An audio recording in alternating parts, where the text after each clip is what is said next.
And that's when I quit my private equity cushiony job and started Peak Games with a couple of co-founders. This was before the age of mobile. We started building Facebook games back then. And even before building games, we just started publishing them. We would get titles from Southeast Asia, localize them, and bring them to market and for the Turkish user base. In life, I'm like a firm believer that there are a couple different pillars which take effect into playing into your success and your happiness, basically, ultimately. And one of them is like financial. The other one is impact to yourself and to the world. And the third one is self-fulfillment or like ego. Unless you at least touch upon at least minimum of two of those pillars, I don't think you're truly happy. With Peak, we got very lucky because we raised over $35 million in funding in about a year and a half. We did a couple different rounds, but it was pretty easy to raise on the back of an impressive team and a hopeful vision. We were always fundraising, I feel. We would be like closing around, and I feel I would still be pitching. It was an interesting period of time because I think exiting from a company is always like kind of separating from a dream or a baby almost, because you put everything you have into that company, into that team, even if you know that the company is going to be really well. It's an emotional stage. I had come to a point within Peak where I was feeling my impact within the business or even my value add or my need less and less.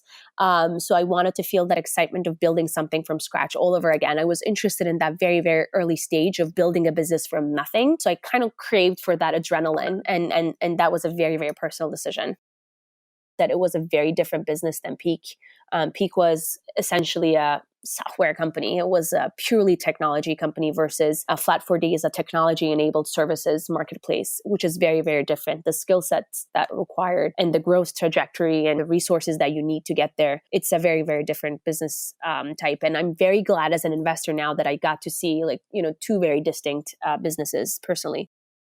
I really dislike companies or businesses that are just exposed to one market and one market alone. This is because especially when you're in an emerging market, obviously the market dynamics and the trends are quite volatile and out of your hand. So the fact that a company's destiny or their success is tied to something else besides their execution capability and besides the global trends is a little bit unnerving.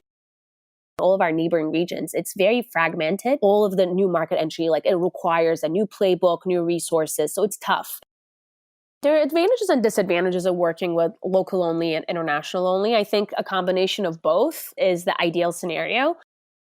But other public companies or big giants that are very acquisitive are very active also in the investing space. Because when a big company is buying up another company, it doesn't usually happen overnight, but you have to have some sort of a relationship. And the relationship either comes through a customer or a supplier-provider relationship or sometimes through an investing relationship. And with this second company, with Flat4Day and HomeAway, the relationship was both.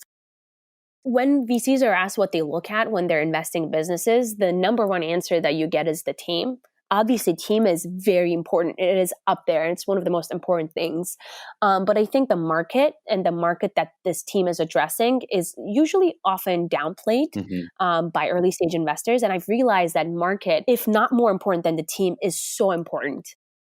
My life changed incredibly after that. I accomplished things that I didn't think I was going to be accomplished, failed more times than I thought a human potentially fail, but still survived at the end of the day. Back when I was an entrepreneur, I would always get the question, what's the biggest mistake you've done so far? I just couldn't remember because I felt like I was making a mistake every day. But somehow the number of rights overweighed the number of wrongs. Balance just ended up being fine at the end of the period or year, whatever. And we came through and there was light at the end of the tunnel.